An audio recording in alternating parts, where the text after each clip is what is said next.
हाय hello everyone. So IDFC first bank इसके con call पे आज हम डिस्कशन करेंगे। रिजल्ट हमने ऑलरेडी कवर किया हुआ है। तो इनका कॉन कॉल किस तरीके का रहा, क्या मेजर हाइलाइट्स रहे, इसके ऊपर में आज हम डिस्कशन करेंगे। सो रिजल्ट से बेसिकली हमें आइडिया होता है कि कंपनी की या बिजनेस की करंट परफॉर्मेंस कैसी है, इस क्वार्टर में अभी नंबर्स कैसे डिलीवर किए हैं। एंड कॉन कॉल से हमें ये आइडिया होता है कि बिजनेस में अभी किस तरीके की स्ट्रैटेजी वो फॉलो कर रहे हैं, क्या उनके लिए प्रायोरिटी है, एंड जो उन्होंने आउटलुक दिया है, ग्रोथ नंबर्स जो दिए हैं, उस पे मैनेजमेंट की कौन कौन सी ऐसी चीजें हैं जो मैनेजमेंट अभी प्रायोरिटाइज कर रहा है अगले 3 4 5 साल के लिए। So that is the reason कि कॉन कॉल पढ़ना बहुत ज्यादा इंपॉर्टेंट है, बिकॉज उससे हमें एक एग्जैक्ट आइडिया होता है कि बिजनेस किस डायरेक्शन में जा रहा है। तो आईडीएफसी फर्स्ट बैंक का कॉन कॉल आज हम कवर करेंगे। जो मेजर हाईलाइट्स है बेसिकली वो डिस्कस करेंगे। सो स्टार्टिंग में अगर हम देखें तो इन्होंने वही जो इनके रिजल्ट में जो चीजें थी कि लास्ट 5 इयर्स जो दिसंबर 2018 से जब ये बैंक स्टार्ट हुआ दिसंबर 2023 तक, जो लास्ट 5 इयर्स रहे हैं इस बैंक के लिए, वो किस तरीके के रहे हैं, क्या बड़ी अचीवमेंट्स रही है, क्या क्या चैलेंजेस थे इस बैंक के सामने। जो हमने डिस्कस किया भी था, सबसे बड़ा चैलेंज तो यही था कि लोन बुक पूरी की पूरी इंफ्रा बुक थी, मतलब इंफ्रा लोन्स ज़्यादा थे, इंफ्रास्ट्रक्चर लोन्स ज़्यादा थे जिनमें मार्जिन बहुत कम होते हैं, एनपीए नंबर्स बहुत ज़्यादा होते हैं। वही मेजर चैलेंज था इनके लिए। डीएचएफएल, रिलायंस कैपिटल, आईएलएफएस, ऐसी ऐसी कंपनीज को इन्होंने लोन्स डिसबर्स किए थे, एंड वो कंपनीज ऑलमोस्ट बैंकरप्ट हो चुकी थी, कुछ स्टॉक्स डीलिस्ट भी हो गए हैं। सो उनके लोन्स को राइट ऑफ करना पड़ा। तो इस तरीके के मेजर चैलेंजेस थे इस बैंक के सामने। देन जो हमने उस वीडियो में डिस्कस किया था इनकी रिजल्ट एनालिसिस में, कि इनकी सबसे बड़ी अचीवमेंट जो है लास्ट 5 इयर्स में, वो है इनका डिपॉजिट बुक। सेम मैनेजमेंट का भी वही कहना है कॉन कॉल के अंदर कि आईडीएफसी फर्स्ट बैंक की सबसे बड़ी अचीवमेंट है डिपॉजिट बुक। बिकॉज सिर्फ 10,000 करोड़ का डिपॉजिट बुक था, रिटेल डिपॉजिट बुक था आईडीएफसी फर्स्ट बैंक का, जब ये बैंक बना था 2018 में। आज अगर हम देखते हैं तो 1,40,000 करोड़ का डिपॉजिट बुक है आईडीएफसी फर्स्ट बैंक का। तो 14 टाइम्स इन्होंने ग्रोथ शो करी है अपने डिपॉजिट, रिटेल डिपॉजिट बुक में। ओवरऑल डिपॉजिट बुक भी जो है वो 5 टाइम से ग्रो हुआ है, बट रिटेल डिपॉजिट बहुत ज्यादा इंपॉर्टेंट हो जाता है। डिपॉजिट बुक एक ऐसी चीज है जो किसी भी बैंकिंग बिजनेस का एक बैकबोन है। तो आप किसी भी बैंक को एनालाइज करें, ऐसा कोई भी बैंक नहीं है जो जो सक्सेसफुल बैंक हो एंड उसका डिपॉजिट बुक अच्छा ना हो, डिपॉजिट बुक उसका रिटेल ड्रिवन ना हो। बिकॉज ये पॉसिबल ही नहीं है बैंकिंग बिजनेस में कि आप एक सस्टेनेबल बिजनेस खड़ा कर दें, एक हाई ग्रोथ फ्रेंचाइजी को खड़ा कर दें, बड़ी इंस्टीट्यूशन बिल्ड कर दें, एंड आपका डिपॉजिट बुक ना हो। हमने एचडीएफसी का, आईसीआईसीआई का, जितने भी एग्जांपल्स देखें, डिपॉजिट बुक हर एक बैंक के पास होता है। बिकॉज उसी से आप अपने लोन को फ्यूल करते हो, उसी से आप अपने लोन की फंडिंग करते हो। बैंकिंग वो मॉडल नहीं है कि आप मार्केट से जाके एक्सटर्नल बोरोइंग के बेसिस पे अपने लोन को फ्यूल कर रहे हो, लोन की फंडिंग कर रहे हो। वो सस्टेनेबल नहीं है, वो ऑब्वियसली बहुत हाई कॉस्ट मॉडल है। सो आईडीएफसी फर्स्ट बैंक की सबसे बड़ी अचीवमेंट यही थी कि उन्होंने लोन बुक को ग्रो, डिपॉजिट बुक को ग्रो किया, एंड वो भी रिटेल ड्रिवन डिपॉजिट बुक है। ऐसा नहीं है कि मार्केट से जाके इन्होंने होलसेल डिपॉजिट या कॉर्पोरेट डिपॉजिट को इन्होंने एक्वायर किया। सो ये इनकी सबसे बड़ी अचीवमेंट है। देन इसके बाद कासा, जो करंट अकाउंट, सेविंग अकाउंट होता है बैंक के लिए, वही जो हम बात कर रहे हैं रिटेल डिपॉजिट, कासा बुक को इन्होंने बिल्ड किया। बिकॉज जब ये बैंक बना था तो सिर्फ 7-8% का कासा रेशियो था इस बैंक का। आज 46% का कासा रेशियो है। जो बड़े बैंक्स हैं इंडिया के, H D F C, ICICI, Axis, इनका 40%, आई थिंक 35% के आसपास का कासा रेशियो है आज के टाइम पे। बिकॉज लास्ट 1.5-2 साल में इंटरेस्ट रेट इतने ज़्यादा बढ़े हैं कि कस्टमर्स ने अपना सेविंग अकाउंट से पैसा जो है वो फिक्स डिपॉजिट में डाल दिया है, या फिर म्यूचुअल फंड में इन्वेस्ट कर दिया है। बिकॉज ऑब्वियसली वहाँ पे आपको इंटरेस्ट रेट ज़्यादा मिल रहे हैं, तो कोई बेनिफिट नहीं है सेविंग अकाउंट, करंट अकाउंट में पैसा रख के। स्टिल आईडीएफसी फर्स्ट बैंक उन कुछ बैंकों में से है जिन्होंने अपने कासा रेशियो को 45-46% के आसपास मेंटेन किया है। बड़े बैंकों में कोटक बैंक है, एंड दूसरा हम आईडीएफसी फर्स्ट बैंक कह सकते हैं जो मिड बैंक में आता है, लेकिन बहुत हेल्दी वे में इन्होंने अपने कासा रेशियो को प्रोटेक्ट करके रखा है। एंड इसमें मैनेजमेंट का ये भी कहना है कि मार्केट में इस तरीके की एक ऐसी सोच है कि हम यूजुअली बहुत हायर इंटरेस्ट रेट ऑफर करते हैं अपने डिपॉजिटर्स को, 6%, 7% सेविंग अकाउंट के ऊपर, जिसकी वजह से हमारा डिपॉजिट बुक इतना अच्छे से ग्रो हुआ है और ये कासा बुक ग्रो हुआ है। बट रियलिटी ये है कि आज के टाइम पे जो 1 लाख तक के जो डिपॉजिट हैं, यानी कोई कस्टमर है जिसने 1 लाख तक का डिपॉजिट रखा है आईडीएफसी फर्स्ट बैंक के अकाउंट में, तो उनको ये बैंक सिर्फ 3% इंटरेस्ट रेट ऑफर करता है उनके सेविंग अकाउंट में। एंड ये आई मीन एवरेज रेट है इंडस्ट्री का। जितने बड़े बैंक्स भी हैं, HDFC, ICICI, ये भी इसी के आसपास का इंटरेस्ट रेट ही ऑफर करते हैं आज के टाइम पे। सो यही मैनेजमेंट कहना चाह रहा है कि ऐसा नहीं है कि हम बहुत ज़्यादा इंटरेस्ट रेट ऑफर करके ये डिपॉजिट बुक को ग्रो कर रहे हैं। हमने जो इंटरेस्ट रेट है वो कम कर दिए हैं। ऑब्वियसली जब ये बैंक बना था तो इनिशियली इन्होंने 2-3 साल बहुत हायर इंटरेस्ट रेट ऑफर किए थे। ऑलमोस्ट FD वाले इंटरेस्ट रेट ये अपने सेविंग अकाउंट पे देते थे, बिकॉज वहां पे आपको कस्टमर्स को अट्रैक्ट करना होता था। बट ग्रेजुअली वहां से इन्होंने अपने इंटरेस्ट रेट को लगातार कम किया है। एंड आज ये सिर्फ 3% का इंटरेस्ट रेट ऑफर कर रहे हैं सेविंग अकाउंट के ऊपर अपने डिपॉजिटर्स को, 1 लाख तक के डिपॉजिटर्स को। अगेन डिपॉजिट बुक बिल्ड करना बहुत चैलेंजिंग काम होता है। एंड IDFC फर्स्ट बैंक ने ऑब्वियसली पिछले 5 सालों में वो ब्रांड बिल्ड किया है। बिकॉज इंडिया में हम 5,000 10,000 रुपये भी अगर किसी चीज़ पे स्पेंड करने हो तो वो भी हम बहुत सोच समझ के करते हैं, बिकॉज इंडिया एक ऐसी कंट्री है। सो यहाँ पे बिना ट्रस्ट के आप किसी बैंक में अपना अकाउंट खुलवा नहीं सकते, वहाँ पे अपने डिपॉजिट बुक को इतने टाइम तक ग्रो करने नहीं दे सकते। सो उसके लिए आपको एक ट्रस्ट बिल्ड करना बहुत ज़्यादा इंपॉर्टेंट है। एंड ये सच में एक बहुत बहुत बहुत बढ़िया काम किया है इस बैंक ने पिछले सिर्फ 5 साल के अंदर, एक अपनी क्रेडिबिलिटी को ग्रो करा है। ऑल्दो मैं इनका कोई पर्सनल ऐसा कस्टमर नहीं हूँ, मेरा कोई अकाउंट नहीं है, बट जो मेरा थोड़ा बहुत एक्सपीरियंस रहा है इस बैंक के साथ में, जो थोड़ा बहुत मैंने विजिट किया इनके ब्रांचेस में, सो वहाँ पे एक्चुअली में इनका अगर आप डिजिटली वाइज देखें, टेक वाइज देखें, या कस्टमर सर्विस अगर इनकी आप देखें, तो वो सच में कंपेयर टू अदर बैंक्स काफ़ी अच्छी है। अगेन उस छोटे से एक्सपीरियंस को हम बेंचमार्क नहीं मान सकते, बिकॉज ये बैंक जो है वो पैन इंडिया बैंक है, अक्रॉस इंडिया इनके ब्रांचेस हैं ऑलमोस्ट, काफ़ी बड़ा बैंक बन चुका है आज के टाइम पे। बट जो डिपॉजिट ग्रोथ है इनकी, जो कासा रेशियो है, वो ये चीज़ शो करती है कि हाँ बैंक का एक ब्रांड तो बना है पिछले 4-5 साल में। अदरवाइज इस तरीके के कासा रेशियो को, इस तरीके से डिपॉजिट बुक को ग्रो कर पाना बहुत ज़्यादा डिफिकल्ट होता है एक बैंक के लिए। डेकेड लग जाते हैं कहीं इस तरीके के नंबर्स को मेंटेन करने में, बिल्ड करने के लिए। सो वहाँ पे बहुत अच्छा काम किया इन्होंने। देन डिपॉजिट बुक का जो अपोजिट होता है वो होता है लोन बुक। तो लोन बुक ग्रोथ अगर आप देखें IDFC फर्स्ट बैंक की, तो लास्ट 5 ईयर्स में कुछ बहुत ज़्यादा खास नहीं रही है। 1 लाख करोड़ के आसपास का लोन बुक था इनका जब ये बैंक बना था। आज अगर हम देखें तो 1.9 लाख करोड़ के आसपास है, यानी कि डबल भी नहीं हुआ है पिछले 5 साल में। उसका मेजर रीज़न क्या था कि बैंक के पास उस लोन को फ्यूल करने के लिए, फंड करने के लिए डिपॉजिट बुक ही नहीं था। डिपॉजिट बुक सिर्फ 38,000 करोड़ था। तो अगर आपको लोन बुक की ग्रो शो करनी है, लोन बुक को ग्रो करना है, तो उसके लिए डिपॉजिट तो चाहिए। सो वो बहुत बड़ा चैलेंज था इनके लिए। दैट इज़ द रीज़न कि बैंक ने उस टाइम पे प्रायोरिटाइज किया कि हम अपने डिपॉजिट बुक पे फोकस करेंगे और लोन बुक के ऊपर हम फोकस नहीं करेंगे। एंड ये एक्चुअली में बहुत ज़्यादा डिफिकल्ट होता है, चैलेंजिंग होता है कि जब आप देखते हैं कि आपके इंडस्ट्री के जो बाकी प्लेयर्स हैं, जो आपके कंपिटिटर्स हैं, वो कंटिन्यूसली लोन बुक को ग्रो कर रहे हैं 20, 25, 30% के आसपास। इकॉनमी में लोन की डिमांड है, बट स्टिल आप अपनी लोन बुक को नहीं ग्रो कर रहे, आप अपने डिपॉजिट बुक को ग्रो कर रहे हो। सो ये एक मेंटली शो करता है कि जो मैनेजमेंट है एक बिजनेस की, वो कितना ज़्यादा बिजनेस को बिल्ड करने के ऊपर फोकस कर रही है, रैदर देन कि शॉर्ट टर्म में ग्रोथ दिखाने के ऊपर। जैसे हमने कई बार स्मॉल फाइनेंस बैंक्स में भी ये चीज़ डिस्कस करी है कि आज के टाइम पे कई ऐसी स्मॉल फाइनेंस बैंक्स हैं जो ग्रोथ के पीछे ज़्यादा भाग रही हैं, 25-30% की लोन बुक की ग्रोथ शो कर रही हैं।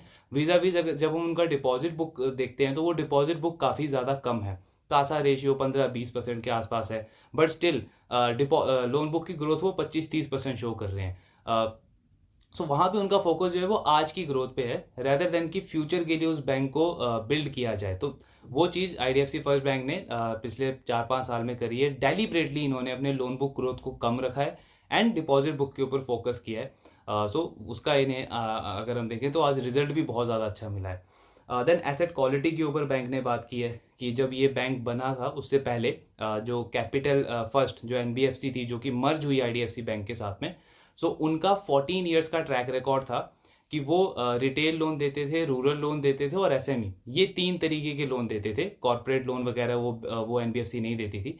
तो इन 3 तरीके के लोन देने में उनका जो ग्रॉस NPA है, जो नेट NPA है, वो 14 ईयर्स तक 2% एंड 1% के आसपास मेंटेन रहा।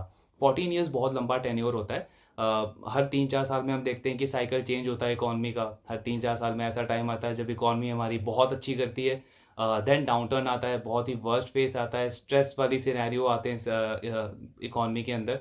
सो उन सारे फेसेस को, साइकिल्स को बहुत अच्छे से फेस किया आईडीएफसी फर्स्ट बैंक ने। एंड इनका जो 14 ईयर्स में जो एवरेज ग्रॉस एनपीए और नेट एनपीए जो था वो 2% एंड 1% के आसपास था कैपिटल फर्स्ट एनबीएफसी में। देन वही चीज ये रेप्लिकेट करना चाह रहे हैं आईडीएफसी फर्स्ट बैंक के साथ में भी, because IDFC first bank obviously जब बैंक बना था तो उनका मेन लोन इंफ्रा लोन था, इंफ्रास्ट्रक्चर लोन्स थे। बट इंक्रीमेंटली इन्होंने वही कैपिटल फर्स्ट वाला मॉडल ही यहाँ पे इन्होंने आगे फॉलो किया है। जो फ्रेश लोन्स इन्होंने दिए हैं वो सारे के सारे रिटेल कस्टमर्स को, retail book, SME book, rural book, in type of customers को इन्होंने बिल्ड किया है, जिसमें इन्हें ऑलरेडी 14 ईयर्स का एक्सपीरियंस था। और जो इंफ्रा वाला लोन था, जो बैड लोन्स थे बहुत ज़्यादा, उसको धीरे धीरे बुक से इन्होंने कम किया है, राइट ऑफ किया है, सो दैट बैंक की बैलेंस शीट पे बर्डन जो है वो कम हो और फ्रेश लोन से इनकी ग्रोथ भी अच्छी हो और बैलेंस शीट में एक स्टेबिलिटी आए। साथ में कैपिटल फर्स्ट एनबीएफसी जब थी आईडीएफसी फर्स्ट बैंक बनने से पहले, उस टाइम पे लोन अगेंस्ट प्रॉपर्टी, ये जो एक प्रोडक्ट होता है, इसमें जो कैपिटल फर्स्ट है वो ऑलमोस्ट 12-13% का इंटरेस्ट रेट चार्ज करती थी अपने कस्टमर को, बिकॉज वो एनबीएफसी थी। तो एनबीएफसी का यूजली टाइप ऑफ कस्टमर वही होते हैं जिनको बैंक सर्व नहीं कर पाती है। वीजा वीज उस टाइम पे जो बैंक्स थे वो 9-10% के आसपास इंटरेस्ट रेट चार्ज करते थे अपने कस्टमर्स को। आज आईडीएफसी फर्स्ट बैंक जब ये बैंक बन चुका है, सो अब जो इनका इंटरेस्ट रेट है लोन अगेंस्ट प्रॉपर्टी के ऊपर वो 9-10% है। एंड जो एनबीएफसीज हैं वो 12-13-14% तक इंटरेस्ट रेट चार्ज करती है। सो बेसिकली मैनेजमेंट यहाँ पे ये कहना चाह रहा है कि जब ये एनबीएफसी थी और इनकी कस्टमर क्वालिटी जो है वो पुअर थी, ऑब्वियसली जब आप एनबीएफसी थे तो आप बहुत अच्छे कस्टमर्स को तो टारगेट नहीं कर रहे थे, तभी आप 12-13-14% इंटरेस्ट रेट चार्ज कर रहे थे उनको। सो ऐसे टाइम में भी पुअर क्वालिटीज ऑफ कस्टमर से डील करने के बाद भी इन्होंने 14 ईयर्स तक अपने एसेट क्वालिटी को बहुत अच्छे से मेंटेन किया। Gross NPA 2%, net NPA 1%। So bank इसीलिए इतना ज़्यादा कॉन्फिडेंट है अपने एसेट क्वालिटी को लेकर के कि जब उस टाइम पे उन्होंने इतने अच्छे से मेंटेन किया उस चीज़ को, तो आज जब ये प्राइम कस्टमर से डील कर रहे हैं, बिकॉज अब ये बैंक बन चुके हैं एंड इनके टारगेट कस्टमर्स प्राइम कस्टमर्स होते हैं, सुपर प्राइम कस्टमर्स होते हैं, जिनकी एसेट क्वालिटी अच्छी होती है, ट्रैक रिकॉर्ड काफ़ी अच्छा होता है, सिविल स्कोर अच्छा होता है, उन्हीं कस्टमर से मेनली ये बैंक डील करता है अब। तो इसीलिए बैंक इतना ज़्यादा कॉन्फिडेंट है कि अब तो ये अच्छी क्वालिटी ऑफ कस्टमर से डील कर रहे हैं, जहाँ पे 9-10% इंटरेस्ट रेट चार्ज कर रहे हैं ये। सो इनके लिए 1.5% के आसपास का ग्रॉस एनपीए मेंटेन करना बहुत बड़ा चैलेंज नहीं है। ये रीज़न है कि बैंक बहुत ज़्यादा कॉन्फिडेंस है अपनी एसेट क्वालिटी को लेकर के। और इनका जो मेन बुक है रिटेल, रूरल, एसएमई, वो ऑल टाइम बेस्ट है, मतलब उसकी एसेट क्वालिटी जो है वो ऑल टाइम बेस्ट पे है करेंटली। और बैंक का ये मानना है कि अगले कुछ टाइम तक, नियर फ्यूचर जो है वो ये मेंटेन रहेगा। यानी कि एज अ इन्वेस्टर हम ये एक्सपेक्ट कर सकते हैं कि आने वाले कुछ क्वार्टर्स में बैंक की जो एसेट क्वालिटी है, स्पेशली जो रिटेल, रूरल, एसएमई बुक है, ये वाली एसेट क्वालिटी इनकी स्टेबल रहेगी, इसमें कुछ बहुत ज़्यादा हिकअप्स नहीं आएंगे। देन जो अगले 5 साल का जो इन्होंने जो वो विज़न दिया हुआ है, सो उसमें अगेन बैंक का सबसे इम्पॉर्टेंट चीज़ ये है कि अब आईडीएफसी फर्स्ट बैंक हर साल ऑलमोस्ट 45,000 करोड़ के आसपास का डिपॉजिट जनरेट कर पा रहा है। सो वहाँ पे अब एक्स्ट्रा लोन को फंड करने के लिए बहुत बड़ा चैलेंज आईडीएफसी फर्स्ट बैंक को नहीं लग रहा है अगले 5 साल के लिए। इनका टारगेट है जो अभी इनका 1.7 लाख करोड़ के आसपास का डिपॉजिट बुक है, उसको 6 लाख करोड़ तक किया जाए अगले 5 साल में।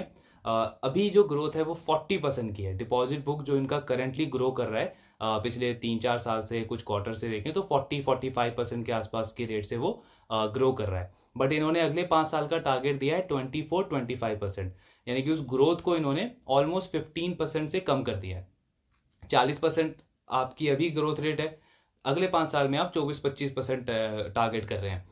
सो बेसिकली बैंक मैनेजमेंट यहाँ पे ये कहना चाह रहा है कि इनकी जो एफर्ट जो लग रहे थे अभी, जिस तरीके की कॉस्ट एक्स्ट्रा लग रही थी मैन पावर को हायर करने में, नए ब्रांचेस ओपन करने में, आईटी को बिल्ड करने में, ऐप को बिल्ड करने में, सो वो सारी कॉस्ट जो है वो अब काफ़ी ज़्यादा कम हो जाएगी, बिकॉज बैंक अपना डिपॉजिट बुक जो है वो 40% से नहीं 25% से ग्रो करने को देख रहा है अगले 5 साल के लिए।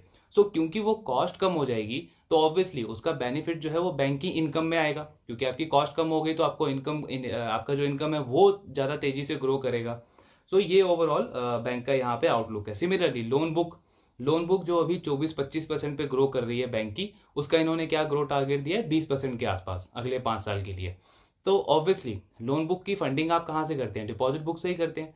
तो डिपॉजिट बुक की ग्रोथ इन्होंने 24-25% कर दी है, लोन बुक की ग्रोथ इन्होंने 20% कर दी है। यानी लोन बुक आपको सिर्फ 20% से ग्रो करना है, तो डिपॉजिट बुक तो ऑलरेडी आपका 24-25% पे ग्रो कर रहा है।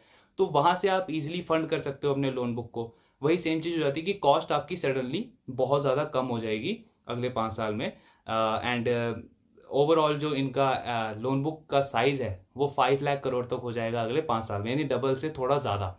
और टोटल एसेट्स की अगर हम बात करें तो वो करीब करीब 7 लाख करोड़ तक हो जाएगा। बिकॉज कुछ आपको आरबीआई के पास रिजर्व रखना पड़ता है एज ए बैंक, कुछ आपको गोल्ड में इन्वेस्ट करना पड़ता है, बॉन्ड्स में इन्वेस्ट करना पड़ता है, कैश रिजर्व रेशियो रखना पड़ता है जो आरबीआई की रेगुलेशंस है। सो टोटल एसेट आपका 7 लाख करोड़ हो जाएगा, लेकिन जो लोन बुक है वो 5 लाख करोड़ के आसपास हो जाएगी। सिमिलरली ग्रॉस एनपीए, ये एसेट क्वालिटी पे जो बैंक ने कहा कि इतना अच्छा ट्रैक रिकॉर्ड था इनका एज ए एनबीएफसी 14 ईयर्स का। सो बहुत कॉन्फिडेंट है ये बैंक कि अपना जो इन्होंने ग्रॉस एनपीए का टारगेट दिया है अगले 5 साल का 1.5% का, उसको ये बैंक बहुत इजीली अचीव कर लेगा।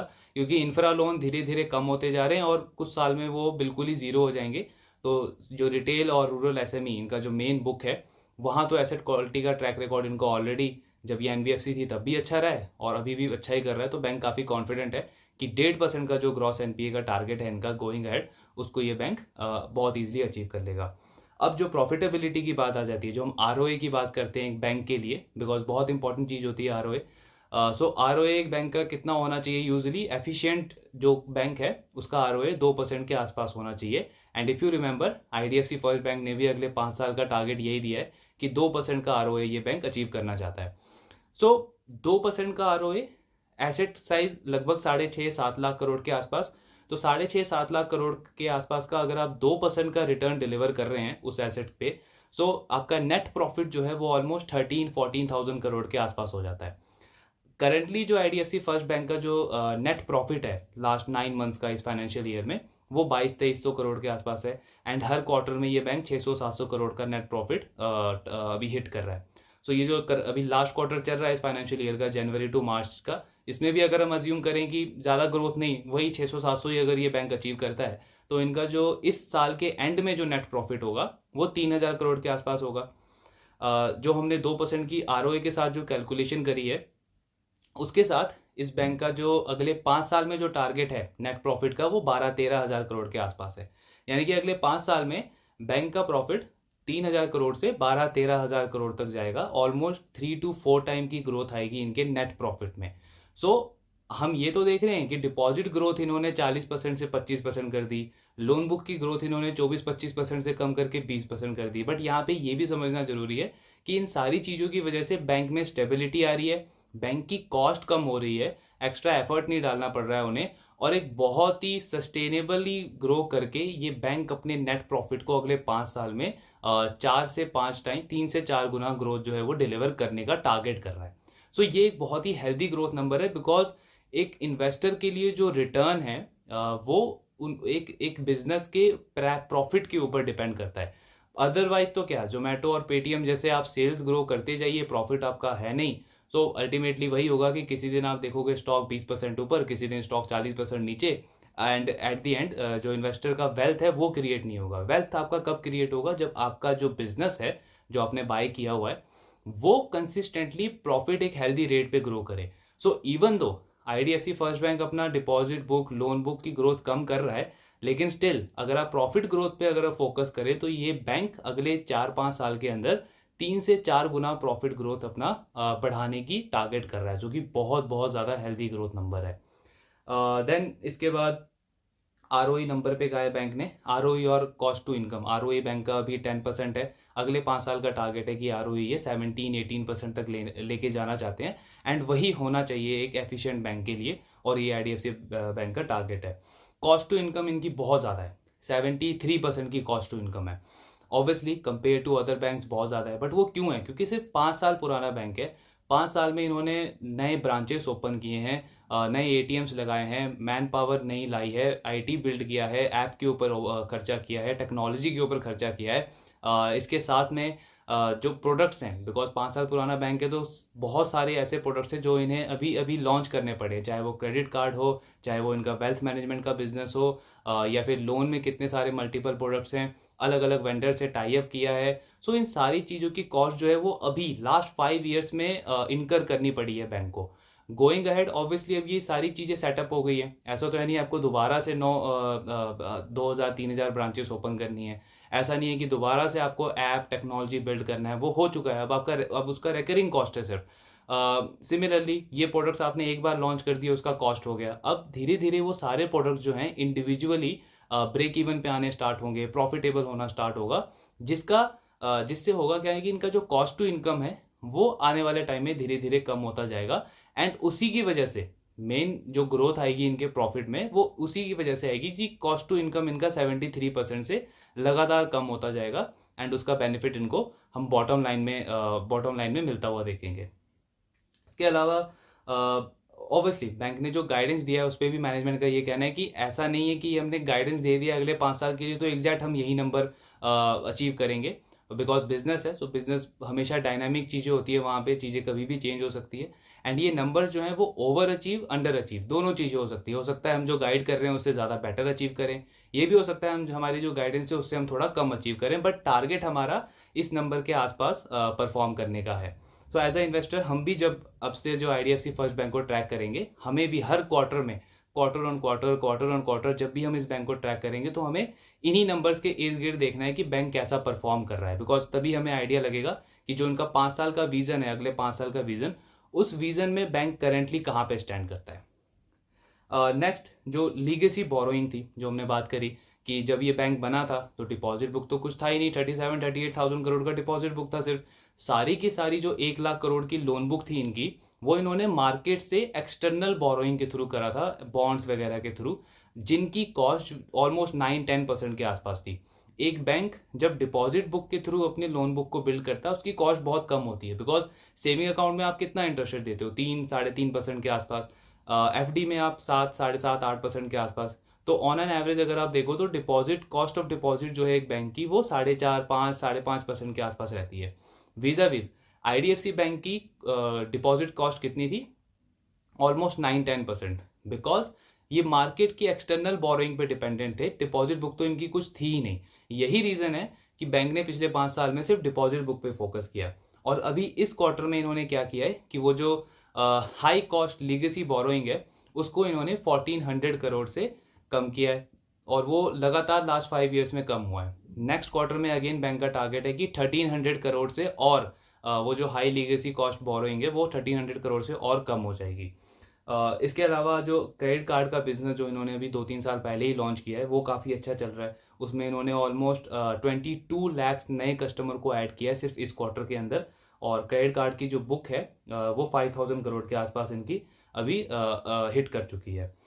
SME बुक भी बहुत अच्छी चल रही है, 16% से ग्रो हुई है। एंड अगेन एक फंडामेंटली चीज़ जो इंपॉर्टेंट होती है कि जो कोविड आया था उसमें हुआ क्या था, RBI ने गाइडलाइन पास करी थी बैंक्स NBFCs को कि जो भी आपके कस्टमर्स हैं जिनके ऊपर थोड़ा सा बर्डन है आपकी लोन को रीपे करने के लिए, तो उनके लोन को आप रीस्ट्रक्चर कर दीजिए। रीस्ट्रक्चर का मतलब है कि सपोज कोई कस्टमर है जिसका 10 साल का लोन है, तो बैंक ने क्या किया कि उसके ऊपर कोई प्रेशर ना रहे अभी, तो उसके 10 साल के लोन को 15 साल कर दिया, टेन्योर बढ़ा दिया।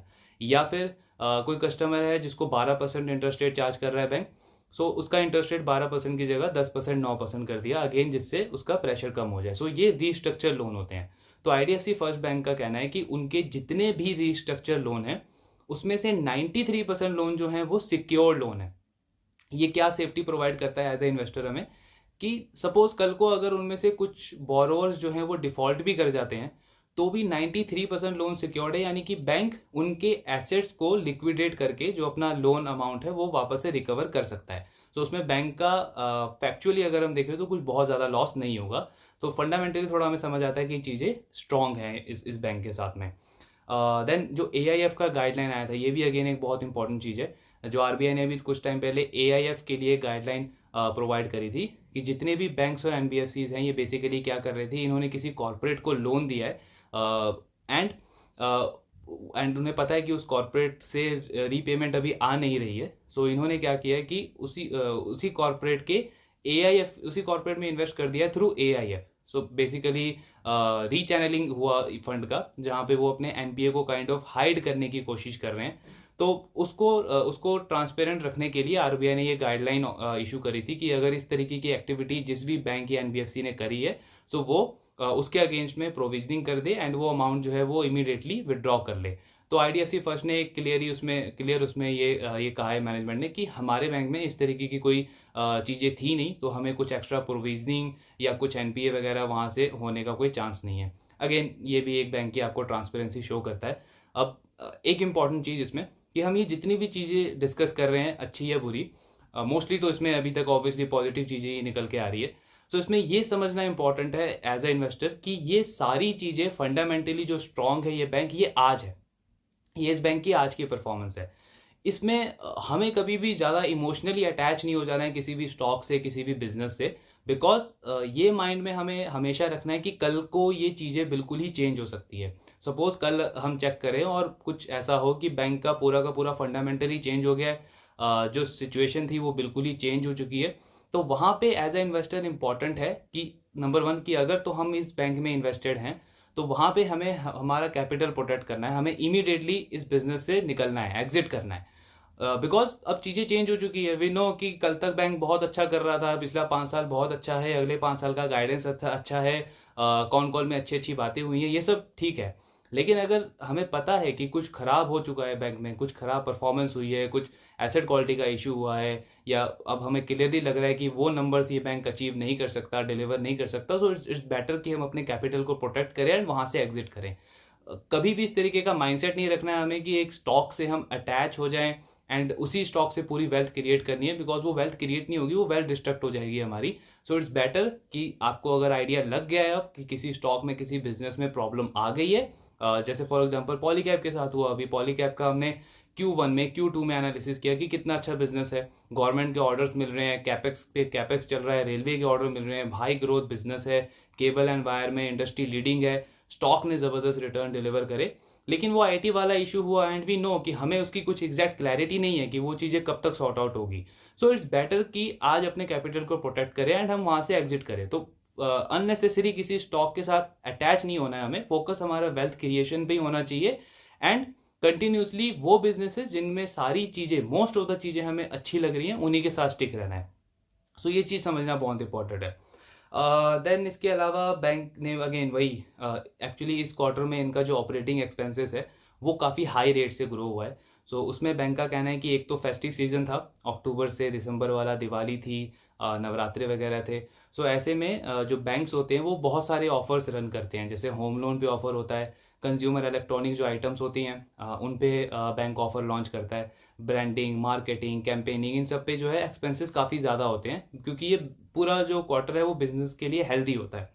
सो उन एक्सपेंसेस की वजह से बैंक ने जो एक गाइडेंस दिया था कि इन्हें इस साल ऑपरेटिंग लेवरेज मिलता रहेगा, यानी कि कम एक्सपेंसेस करके इनकम ज़्यादा रहेगी। सो वो चीज़ हो नहीं पाई इस साल, बिकॉज इन सारी चीज़ों के ऊपर इनका खर्चा रहा। तो बट बैंक का कहना क्या है कि ये चीज़ धीरे धीरे अब इम्प्रूव होगी एंड बैंक ने वैसे गाइडेंस दिया था कि FY25 तक इनका जो कॉस्ट टू इनकम है वो 65% पे आ जाएगा। अभी करंटली 73% है और ये फाइनेंशियल ईयर तो ऑलमोस्ट खत्म ही हो चुका है। सो ऑब्वियसली बैंक का भी ये कहना है कि ये एक ऐसा पैरामीटर है जहाँ पे हमने ऑल्दो अच्छा परफॉर्म नहीं किया, बिकॉज बहुत सारे ऐसे रीजंस थे, हमें ज़्यादा ब्रांचेस ओपन करने पड़े, हमें एक्सपेंसेस हमारी ज़्यादा हुई, IT ऐप, नए नए प्रोडक्ट्स लॉन्च करने पड़े, जिसकी वजह से हमारा खर्चा ज़्यादा रहा एंड वी फील कि हम वो नंबर अचीव नहीं कर सकते। बट यहाँ पे ये भी देखना जरूरी है कि हमने मार्जिन के लिए क्या गाइडेंस दिया था। हमने मार्जिन के लिए 5.3% का गाइडेंस दिया था, बट वहाँ पे हमने 6.6% का मार्जिन हिट किया है कंसिस्टेंटली। सो ऑब्वियसली बिजनेस है तो ऐसा नहीं है कि आपने जो गाइडेंस दिया वो हर एक चीज़ आप बिल्कुल एग्जैक्ट उसी नंबर को अचीव करेंगे। मोस्ट ऑफ द चीज़ें हमारे लिए एज अ इन्वेस्टर अच्छा क्या है कि अगर बैंक या कोई बिजनेस 10 चीज़ें गाइड कर रहा है तो 10 में से 6-7 चीज़ें वो टिक होनी चाहिए, वो बैंक वो बिजनेस अचीव करना चाहिए एंड उससे ज़्यादा ही इस बैंक ने डिलीवर किया है। सो ओवरऑल यही इनका कहना है कि मार्जिन में हमने इंप्रूवमेंट करी, कॉस्ट टू इनकम में यानी कि कॉस्ट हम ज़्यादा अच्छे से सेव नहीं कर पाए, लेकिन अपने मार्जिन को हमने हेल्दी वे में इंप्रूव किया और मेंटेन रखा। देन इसके अलावा इनका जो ऑपरेटिंग लेवरेज नहीं मिला उसका एक और रीज़न है FLDG। मुझे इसका एग्जैक्ट अभी फुल फॉर्म तो अभी याद नहीं है, बट FLDG बेसिकली आरबीआई ने कुछ टाइम पहले एक रेगुलेशन पास करा था कि जितने भी बैंक्स और एनबीएफसीज हैं जो कोलैबोरेशन में फिनटेक के साथ में लोन एक्वायर कर रहे हैं, वहां पे जो रिस्क है पहले वो बैंक या एनबीएफसी को लेना पड़ता था। सपोज आईडीएफसी फर्स्ट बैंक है, वो फोन पे के साथ मिलके या पेटीएम के साथ मिलके लोन एक्वायर कर रहा है, कोई पर्सनल लोन दे रहा है किसी कस्टमर को, तो उस लोन के अगेंस्ट जो रिस्क है वो आईडीएफसी फर्स्ट बैंक को अपने कैपिटल के ऊपर, अपने अपने बैलेंस शीट के ऊपर लेना पड़ता था। बट आरबीआई ने अब वो एक रेगुलेशन पास किया है कि अब ये जो चीज़ जो है ये फिनटेक को लेना पड़ेगा। सो उसमें ऑब्वियसली अभी तक ये चीज़ अप्लाई नहीं हुई थी, तो आईडीएफसी फर्स्ट बैंक की कॉस्ट थोड़ी सी ज़्यादा थी। अब क्योंकि ये चीज़ अप्लाई हो गई है तो आईडीएफसी फर्स्ट बैंक की कॉस्ट जो है वो कम हो जाएगी। तो इसमें भी बैंक का कहना है कि आप देखोगे FY25 जो नेक्स्ट फाइनेंशियल ईयर स्टार्ट होगा उसमें इस चीज़ का हमें बेनिफिट मिलेगा, एंड अगेन हमारा जो कॉस्ट है वो थोड़ा सा और कम होगा और प्रॉफिटेबिलिटी के नंबर्स थोड़े से और इम्प्रूव होंगे हमारे। देन क्रेडिट कॉस्ट इस क्वार्टर में थोड़ी सी बड़ी है बैंक की। उसमें भी एक बहुत इंपॉर्टेंट चीज़ है कि लास्ट 1-2 साल जो कोविड के बाद रहा है, कोविड में हुआ क्या, कोविड में बैंक्स ने, एनबीएफसी ने, पूरी इंडस्ट्री ने क्या किया कि जितने भी बैड लोन्स थे उनको राइट ऑफ कर दिया ताकि बुक उनकी क्लीन हो जाए। लेकिन राइट ऑफ करने का मतलब ये नहीं है कि आप उस लोन को रिकवर नहीं करेंगे, ऑब्वियसली वो एफर्ट तो आपका पीछे से चलता ही रहता है। तो वो जो भी लोन इन्होंने राइट ऑफ कर दिए थे, क्योंकि इकॉनमी हमारी रिकवर हुई, इकॉनमी अच्छी कर रही है पिछले 2-3 साल से, तो वो जो राइट ऑफ वाले लोन्स थे वो रिकवर होने स्टार्ट हो गए। अब आप पुराने लोन को रिकवर कर रहे हो, फ्रेश एनपीए बन नहीं रहे हैं, तो ऑब्वियसली आपका क्रेडिट कॉस्ट जो है वो धीरे धीरे बहुत कम हो जाएगा एंड उसका पॉजिटिव इम्पैक्ट आपके पीएनएल पे देखने को मिलेगा। सो ये चीज़ पूरी इंडस्ट्री के साथ थी और आईडीएफसी फर्स्ट बैंक के साथ में भी थी। अब क्या हुआ है कि ऑलमोस्ट जो भी वो लोन राइट ऑफ कर दिए थे उसमें से बहुत बड़ा अमाउंट ऑलरेडी रिकवर कर लिया है सारे बैंक्स ने, सारे एनबीएफसी ने, आईडीएफसी फर्स्ट ने भी। So that is a reason कि आईडीएफसी फर्स्ट बैंक का अब थोड़ा थोड़ा हमें क्रेडिट कॉस्ट जो है, या बहुत सारे बैंक का क्रेडिट कॉस्ट अब हमें थोड़ा सा ज़्यादा देखने को मिल रहा है। तो इसमें बैंक का यही कहना है कि ये चीज़ें जस्ट एक नॉर्मलाइज ट्रेंड है। लॉन्ग टर्म गाइडेंस हमारा वही है कि हम अपने क्रेडिट कॉस्ट को 1.5% के नीचे मेंटेन रखेंगे। अभी करंटली 1.2% है इस फाइनेंशियल ईयर का, जो भी लास्ट 9 मंथ्स हुए हैं अभी। सो वो विद इन गाइडेंस ही रहेगा, ऐसा कुछ बहुत बड़ा हिकअप देखने को नहीं मिलेगा उसमें। एक और ये भी चीज़ हुई है कि क्रेडिट कॉस्ट बढ़ने की, कि जो बैंक है वो अब यूजली तो एनपीए आप कब रिकग्नाइज करते हो, जब 90 डेज से ज़्यादा आपका जो बोरोअर है वो आपको एक भी ईएमआई नहीं दे रहा है, तो आप उसको एनपीए कंसिडर करोगे। लेकिन IDFC first bank 90th day पे ही उसको एनपीए कंसिडर कर देता है। तो जितना जल्दी आप एनपीए कंसिडर करोगे आपको प्रोविजनिंग भी उतनी जल्दी करनी पड़ेगी। सो ये भी एक रीज़न है कि क्रेडिट कॉस्ट ज़्यादा बढ़ता दिख रहा है। लेकिन एसेट क्वालिटी आप किसी भी बैंक या एनबीएफसी की कैसे एनालाइज करते हो, उनका कलेक्शन एफिशिएंसी देख के, यानी कि 1 महीने के अंदर उन्होंने कितना % लोन जो है जो ड्यू था उसका कितना % रिकवर किया। तो आईडीएफसी फर्स्ट बैंक का अगर हम अक्रॉस पिछले 3-4-5 क्वार्टर, 6 क्वार्टर, 1.5-2 साल का भी डेटा देखें तो 99% के आसपास इनका कलेक्शन एफिशिएंसी जो है वो मेंटेन रहा है, यानी कि कलेक्शन में कोई प्रॉब्लम नहीं रही है बैंक की। और जब तक कोई बैंक या कोई एनबीएफसी अपने कलेक्शन एफिशिएंसी को 99% के आसपास मेंटेन रखेगा, तो आप यूजली देखोगे कि उनकी एसेट क्वालिटी में स्टेबिलिटी रहेगी, उनका जीएनपीए बहुत ऐसा नहीं है कि बहुत खराब हो जाएगा। सो वो चीज़ आईडीएफसी फर्स्ट बैंक के साथ है। दूसरा, चेक बाउंस जो है वो बहुत कम है, सिर्फ 6% के आसपास का इनका चेक बाउंस है। एंड जितने भी चेक बाउंस होते हैं वो ऑलमोस्ट ये उसी मंथ में रिकवर कर लेते हैं। तो अगेन ये भी चीज़ शो करती है कि बैंक की एसेट क्वालिटी जो है वो स्ट्रांग है, एक अच्छे डायरेक्शन में है। देन इस क्वार्टर में इन्होंने लोन ग्रोथ जो है वो थोड़ी सी कम करी है, क्वार्टर ऑन क्वार्टर अगर हम उसको कंपेयर करें, यानी कि सितंबर वाले क्वार्टर के कंपैरिजन में दिसंबर वाला क्वार्टर थोड़ा सा कम ग्रोथ हुआ है इसमें। इसका रीज़न ये है कि बैंक को अपना जो सीडी रेशियो है, क्रेडिट टू डिपॉजिट रेशियो, वो इम्प्रूव करना था, यानी कि लोन आपके पास कम हो लेकिन डिपॉजिट बुक ज़्यादा हो, ताकि कल को अगर लोन ग्रोथ की ज़्यादा ज़रूरत पड़े लोन ग्रोथ करने में तो आप वो डिपॉजिट बुक से कर पाओ। सो उसी के रीज़न से इन्होंने अपना लोन ग्रोथ जो है इस क्वार्टर में थोड़ा सा कम रखा था। देन इसके अलावा एक और इम्पॉर्टेंट चीज़ है कि आईडीएफसी फर्स्ट बैंक जो पहले पर मंथ या पर क्वार्टर जो नए अकाउंट ओपन करता था वो इस क्वार्टर इन्होंने कम किया है। इसका इन्होंने रीज़न दिया है कि अब जो आईडीएफसी फर्स्ट बैंक है वो क्वालिटी कस्टमर की तरफ जा रहा है। पहले क्या था कि नया बैंक था, डिपॉजिट बुक बिल्ड करना था, तो कोई कस्टमर अगर 20-30 हज़ार 50 हज़ार का भी डिपॉजिट रख रहा है बैंक में तो बैंक उसको भी एक्सेप्ट कर लेता था।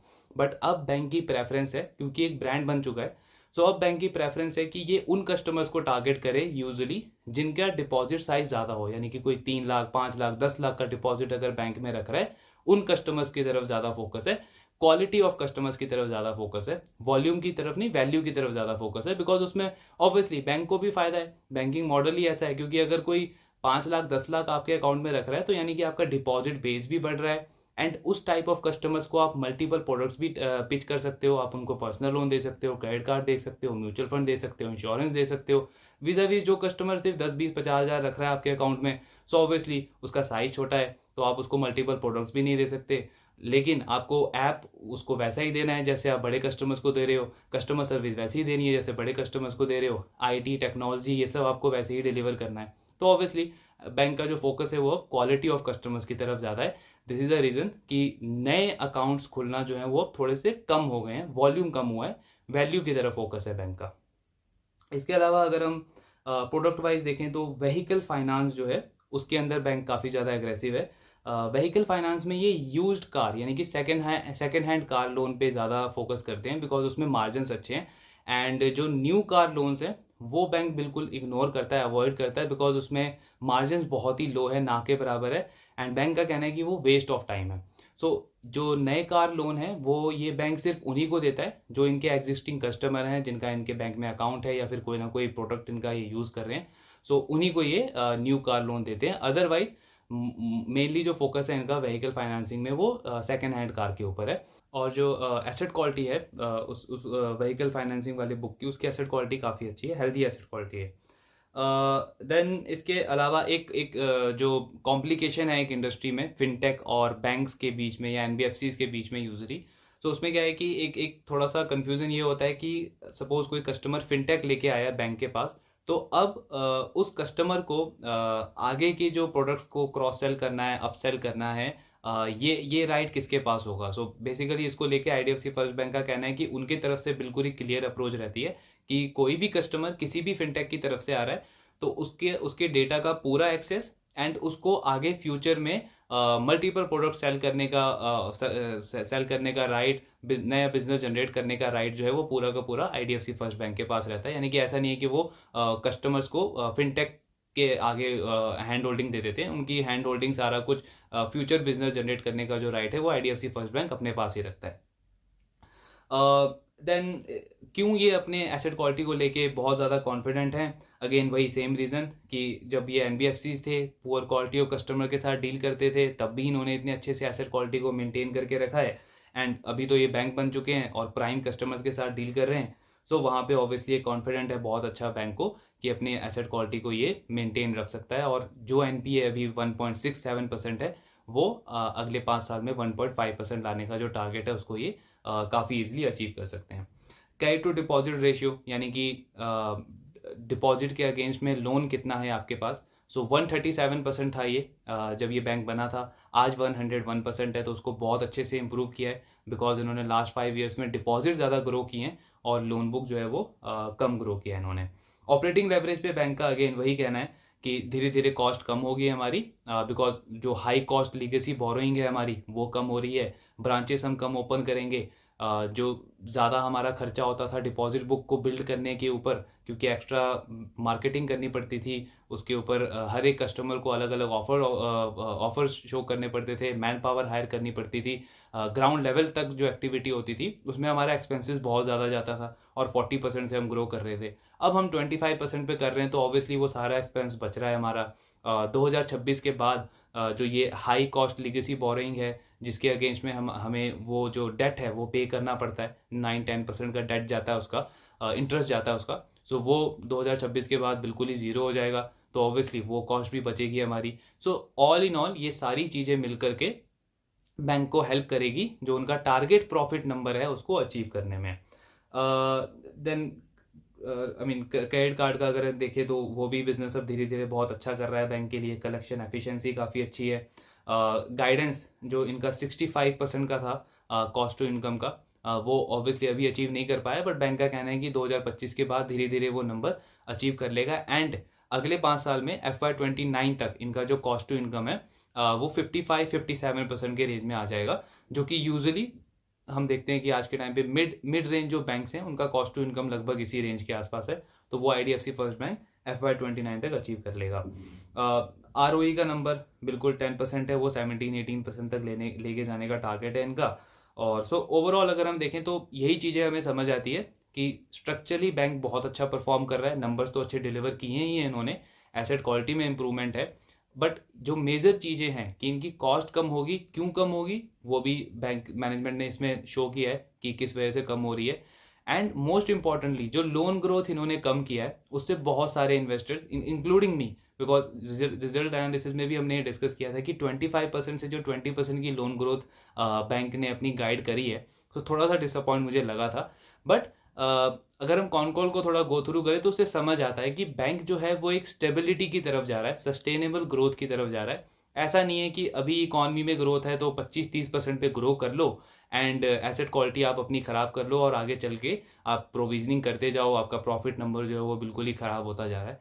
बिकॉज बिजनेस बिल्ड करना बहुत ज़्यादा इंपॉर्टेंट है और प्रॉफिटेबली बिल्ड करना उससे भी ज़्यादा इंपॉर्टेंट है। सो IDFC फर्स्ट बैंक का जो फोकस है वो इसी चीज़ के ऊपर है कि बिजनेस को सस्टेनेबल ग्रो किया जाए। एंड इस कॉनकॉल में भी मैनेजमेंट ने कहा कि ये जो 20% की ग्रोथ है ये ऐसा नहीं है कि हम अगले 3-4 साल ही डिलीवर कर सकते हैं, बिकॉज साइज हमारा सिर्फ 2 लाख करोड़ का है। इंडिया के जो बड़े बड़े बैंक्स हैं जिनका लोन बुक का साइज 10 लाख करोड़ है, 15 लाख करोड़ है, 20 लाख करोड़ है, वो इतने बड़े बेस पे आज के टाइम पे कंसिस्टेंटली 20% से ग्रो कर रहे हैं। सो हम जो उनसे 5 टाइम 10 टाइम छोटे हैं साइज में, तो ऑब्वियसली 20% की ग्रोथ रेट मेंटेन कर पाना सिर्फ अगले 5 साल के लिए ही नहीं, इनफैक्ट अगले 10 साल तक हम इस ग्रोथ रेट को मेंटेन कर सकते हैं। तो जो कंपाउंडिंग है वो बढ़ जाएगी, यानी कि ऐसा नहीं है कि आपको अगले 4-5 साल में 24-25% की ग्रोथ मिलेगी, लेकिन ये 20% की ग्रोथ ये बैंक इस फंडामेंटली स्ट्रेंथ के साथ में अगले 10 साल तक बहुत ईजिली डिलीवर कर सकता है। सो ये ओवरऑल इनका रैशनल है। दूसरा, RBI ने भी बीच बीच में थोड़ा सा एक कमेंट्री पास करी है कि मार्केट में अनसिक्योर्ड लैंडिंग बहुत ज़्यादा बढ़ रही है, लोग अनसिक्योर्ड लोन्स बहुत ज़्यादा बढ़ा रहे हैं। तो उसको लेके भी मैनेजमेंट का कहना है कि आप कह सकते हो कि थोड़ा बहुत हमने उसकी वजह से भी अपनी ग्रोथ को कम किया है, लेकिन ऑल इन ऑल हमारा फोकस यही है कि हम सस्टेनेबली ग्रो करें, स्टेबिलिटी लाए बैलेंस शीट के अंदर और प्रॉफिटेबली ग्रोथ हो हमारे बैंक की। एंड इंपॉर्टेंट क्या है, अगेन वही सेम चीज़ कि पैड बढ़ना चाहिए, तो पैड बढ़ रहा है बैंक का, 3 to 4 टाइम की ग्रोथ आ रही है इनके नेट प्रॉफिट में अगले 5 साल के लिए, ये टारगेट है बैंक का। ऑब्वियसली इसको हम ट्रैक करेंगे हर क्वार्टर में। सो ऑल इन ऑल अगर हम देखें तो सारी चीज़ें अच्छी चल रही है बैंक की, अच्छी ग्रोथ है। फॉरवर्ड ग्रोथ ऑब्वियसली आप कह सकते हो लोन बुक की थोड़ी कम आई है, बट अगेन ये सस्टेनेबिलिटी प्रोवाइड करेगा बैंक की बैलेंस शीट को, स्टेबिलिटी प्रोवाइड करेगा, कोई अननेसेसरी प्रेशर नहीं होगा इनके ऊपर कि इन्हें 25-30% के ऊपर ग्रो करना है। सो उस अकॉर्डिंग अगर हम देखें तो बहुत अच्छे डायरेक्शन में ये बिजनेस जा रहा है। कुछ चीज़ें हैं जो हमें ट्रैक करते रहनी है, इनका एसेट क्वालिटी का नंबर, जिसके लिए बैंक बहुत ज़्यादा एग्रेसिव है, एंड उसके लिए एक्चुअली हमें अप्रिशिएट करना चाहिए मैनेजमेंट को कि मैनेजमेंट फोकस कर रहा है कि हमें एसेट क्वालिटी और इंप्रूव करनी है। ग्रॉस NPA हमारा 1.7% है, अगले 5 साल में हम उसको 1.5% लेके आएंगे। सो एसेट क्वालिटी अगर एक बैंक ने अपनी मेंटेन करके रख ली, ग्रोथ आप 20-22% शो करते रहिए, आपका पैड जो है वो कंटिन्यूसली 20-25% तक लंबे टाइम तक ग्रो कर सकता है। यही सक्सेस स्टोरी रही है HDFC बैंक की, यही स्टोरी रही है कोटक बैंक की। उन्होंने अपनी एसेट क्वालिटी को ओवर द ईयर्स मेंटेन करके रखा है, इसीलिए उनका ROA सस्टेनेबल रहा है, उनका ROE का नंबर 15-17% के आसपास रहा है। सो यही यही एक मेन रीज़न होता है, यही एक मेन फैक्टर होता है जो एक बैंक को हेल्प करता है सस्टेनेबली बड़ा बैंक बनने के लिए। एंड IDFC का साइज बहुत छोटा है, सिर्फ 60,000 करोड़ का मार्केट कैप है। सो ऑब्वियसली बहुत बड़ी अपॉर्चुनिटी है इस बैंक के पास में, एंड एक अच्छे डायरेक्शन में ये बैंक हमें जाता हुआ दिख रहा है। हमारे लिए एज ए इन्वेस्टर सबसे इंपॉर्टेंट यही है इस बैंक को हर क्वार्टर में ट्रैक करें। अगेन फिर से हम रिजल्ट एनालिसिस करेंगे, फिर से कॉल पढ़ेंगे दोबारा से कि मैनेजमेंट का क्या डायरेक्शन है आगे, बिकॉज तभी हमें क्लियर आइडिया होता जाएगा कि जो इन्होंने गाइड किया है उस डायरेक्शन में ये जा रहे हैं या फिर थोड़ा सा कुछ प्रॉब्लम आ रही है बैंक के अंदर। और जहां हमें लगेगा कि प्रॉब्लम आ रही है, ऑब्वियसली अगर हम इन्वेस्टर हैं तो हम इससे एग्जिट करेंगे, अगर हम इन्वेस्टर नहीं है तो थोड़ा सा इंटरेस्ट इस बैंक से कम हो जाएगा। सो ये ओवरऑल डिस्कशन था IDFC फर्स्ट बैंक के कॉल के ऊपर। जो भी आपके डाउट्स वगैरह हो, do let me know in the comment box. Thank you very much.